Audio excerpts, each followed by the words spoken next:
चलो भाई हमें रोजी रोजगार के लिए जगह दिया। बिल्कुल हम लोग महाराष्ट्र के अलावा उन तमाम राज्यों का, बाकायदा बिहार और यूपी क्यों न रहे, अगर हमारे मजदूर वहां पटना में इलाहाबाद में रहकर मजदूरी करते हैं उनका हम धन्यवाद देते हैं, क्योंकि हमें मालूम है वो राज्य हमारा नहीं है और तो हमें वहाँ राज्यवासियों का अधिकार नहीं मिलेगा। बात बरोबर है भाई? बराबर है, सही बात है, सही बात है ना। यानी अगर हम कहें कि महाराष्ट्र मराठियों का है कोई दिक्कत नहीं, गुजरात गुजरातियों का है कोई दिक्कत नहीं, बंगाल बंगालियों का है कोई दिक्कत नहीं, बिहार बिहारियों का है, बरोबर है? तो अगर हम कहें झारखंड झारखंडियों का है तो दिक्कत होना चाहिए। आप बनाएंगे इसके लिए आप देखिए यह महाराष्ट्र के भाई हैं, पूछिए इनसे। हमारे आपके महाराष्ट्र में हमारे 5 लाख लोग रहते हैं, आप तो खुद सतारा में हैं, आप खुद बताइए वो कैसा रहते हैं। 1 मिनट बता दीजिए किस प्रकार का कमरा है और क्या काम करते हैं। 10 बाय 10 खोली में वो अपना बीवी बच्चे पढ़ाई। सुन लीजिए, 10 बाय 10 के रूम में बीवी बच्चों के साथ रहते हैं। 10 बाय 10 बुझा हो, यानी 2 आदमी सुतवार घरवा में हटा जी तो 10 बाय 10 के इन्हें हम कोनो बोलने के लिए प्लानिंग करके नहीं लाए हैं, ये बल्कि ये स्कूल चलाते हैं, संस्था चलाते हैं, इनके पास भी बहुत सारे झारखंडी नौकरी करते हैं ना भाई। या हमारे जो भाई सुनील माने साहब, संजू जी माने हमारा दूसरा भाई है, वहाँ नौकरी करते हैं। बात बरोबर है? बरोबर है।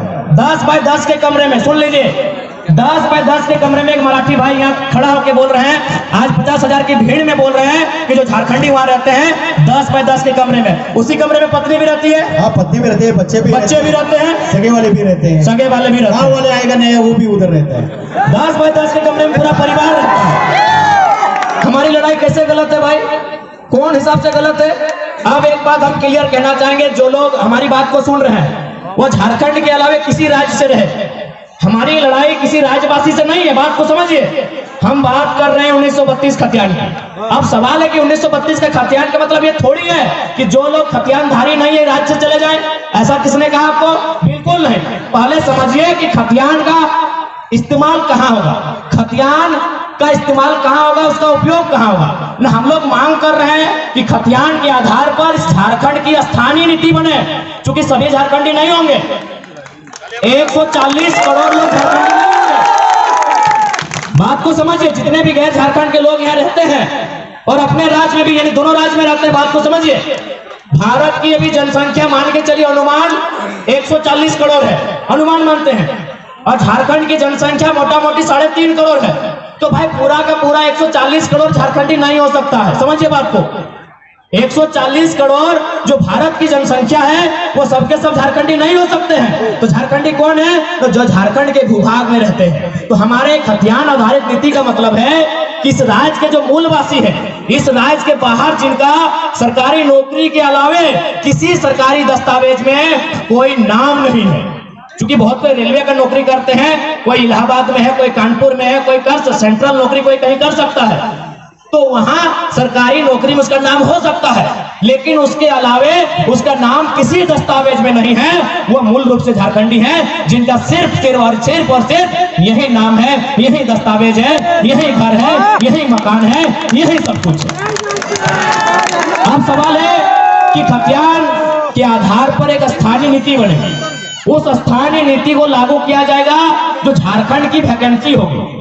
झारखंड की वैकेंसी मतलब दरोगा, चपरासी, होमगार्ड, जिला पुलिस, जेपीएससी, जेएसएससी, यानी झारखंड सरकार जो नौकरी निकालेगी, झारखंड सरकार जो बहाली लेगी, उस बहाली में लागू होगा कि जिनके पास स्थानीय प्रमाण पत्र है वही लोग फॉर्म को भरेंगे। इसका मतलब थोड़ी कि आप यहाँ व्यापार नहीं करेंगे, आप यहाँ काम धाम नहीं करेंगे, आप यहाँ रोजी रोजगार नहीं करेंगे, आप यहाँ कंपनी फैक्ट्री में काम नहीं करेंगे।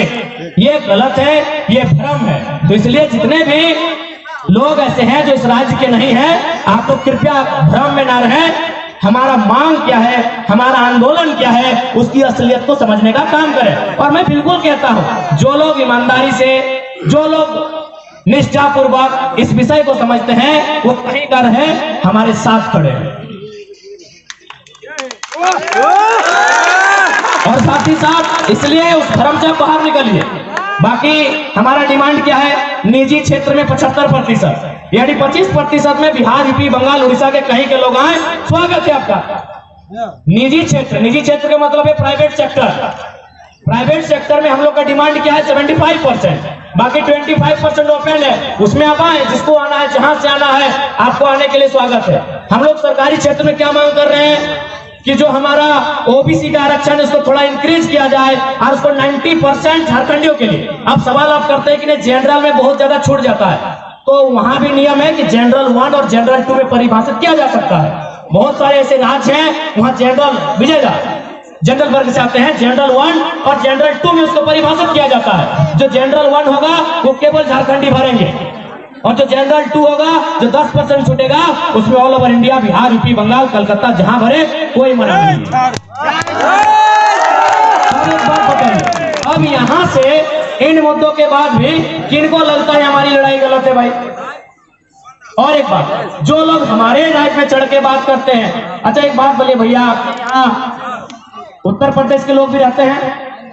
माइक से ही बोलिए ना। हाँ बोलो। रहते हैं, उत्तर प्रदेश के लोग रहते हैं, हाँ रहते हैं, बिहार के लोग रहते हैं, बंगाल के लोग रहते हैं, पूरा स्टेट का लोग रहते हैं, पूरा स्टेट के लोग रहते हैं, लाखों में रहते हैं। लाखों में रहते हैं। क्या आपके प्रदेश में उन्होंने कभी अधिकार मांगा है? नहीं नहीं, कभी नहीं। उनको सबको झारखंड में चाहिए, कहे झारखंड मौका देना है। देखिए दादा सामने है, सबको झारखंड में चाहिए, उधर वालों को उधर का हिस्सा चाहिए, इधर वालों को इधर का हिस्सा चाहिए, इधर वालों को इधर का हिस्सा चाहिए, सबको बराबर झारखंड में ही अधिकार चाहिए। उनकी भाषा को भी यहाँ चाहिए, उनके टीचर भी यहाँ होने चाहिए, उनके वकील भी यहाँ होने चाहिए, उनके सब यहाँ झारखंड में होने चाहिए। यही महाराष्ट्र है, महाराष्ट्र में भी लगभग अनुमानित 25-30 लाख के आसपास में यूपी बिहार के लोग रहते हैं, बंगाल के लोग रहते हैं, उड़ीसा के लोग रहते हैं, गुजरात के लोग तो बहुत ज्यादा रहते हैं। और एक बात, आज आपको एक बात क्लियर कहना चाहेंगे, 1960 से पहले आपके महाराष्ट्र का नाम बॉम्बे था, बराबर है भैया? बॉम्बे नाम था। उसके बाद जिस प्रकार हम लोग बिहार से झारखंड अलग करने के लिए मूवमेंट किए, वहां भी एक मूवमेंट हुआ, तो वहां क्या होता है 1960 में दोनों राज्यों का विभाजन हो गया, बॉम्बे बना गया, एक तरफ महाराष्ट्र और एक तरफ गुजरात। आज जो बम्बई नगरी है उसको बनाने में गुजरातियों का बहुत बड़ा योगदान है, उनके व्यवसायियों का, उनके व्यापारियों का, लेकिन आज तक गुजरातियों ने नहीं कहा है कि महाराष्ट्र में गुजराती भाषा को मान्यता मिले। नहीं, कभी नहीं बोला। आज तक गुजरातियों ने नहीं कहा है कि महाराष्ट्र में गुजराती भाषा को मान्यता मिले। तो फिर ये पड़ोसी राज्य वाले बार बार कहे करते हैं कभी भोजपुरी को मिले, कभी मगही को मिलेगा, कहे मिलेगा भाई? क्यों?